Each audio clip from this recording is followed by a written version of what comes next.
और इस वक्त एक बड़ी खबर बता दें आपको, बड़ी खबर डीजीएमओ की बीच बातचीत हुई है भारत और पाकिस्तान की, और डीजीएमओ की बातचीत में कई बड़े फैसले लिए गए। सीमा पर फायरिंग न करने पर सहमति बनी है, सीमा पर तैनाती घटाने पर भी बातचीत हुई है, एक दूसरे पर आक्रामक कार्रवाई न करने पर भी सहमति बनी है। कुल मिलाकर डीजीएमओ बातचीत में ये बड़े डिसीजंस लिए गए, जिसमें यह कहा गया कि सीमा पर फायरिंग नहीं होगी, ना इस तरफ से ना उस तरफ से।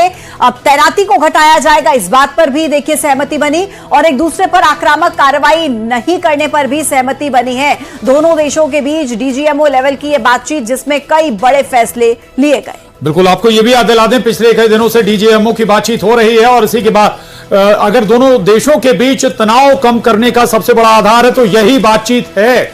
दरअसल बॉर्डर पर दोनों देशों की सेनाएं हैं, पैरामिलिट्री फोर्सेस भी हैं, और उसी आधार पर दोनों संघर्ष में भी जुटे हुए हैं। लेकिन डीजीएमओ की बातचीत में लगभग कोशिश की जा रही है कि दोनों देशों की तरफ से बॉर्डर पर शांति रहे।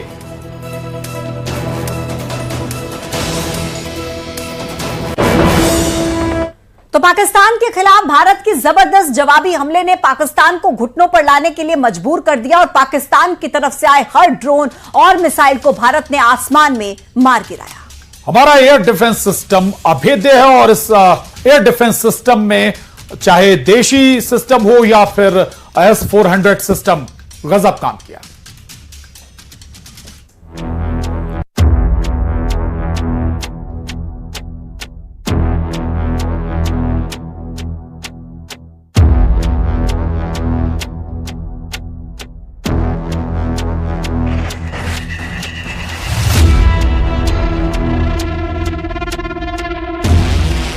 ग्यारह मई को इंडियन आर्मी की प्रेस कॉन्फ्रेंस और फिर 12 मई की प्रेस कॉन्फ्रेंस वैसे तो ऑपरेशन सिंदूर के डिटेल्स बताने के लिए थी, लेकिन इन दोनों प्रेस कॉन्फ्रेंस के दौरान भारतीय सेना ने कुछ और मैसेज भी देने की कोशिश की, क्योंकि कथित सीज फायर के बाद पहले से कॉम्बैट ड्रेस और फिर कॉम्बैट ड्रेस। पहली प्रेस कॉन्फ्रेंस की शुरुआत शिव तांडव स्तोत्र के साथ और दूसरी रामधारी सिंह दिनकर की प्रसिद्ध कविता याचना नहीं अब रण होगा के साथ है।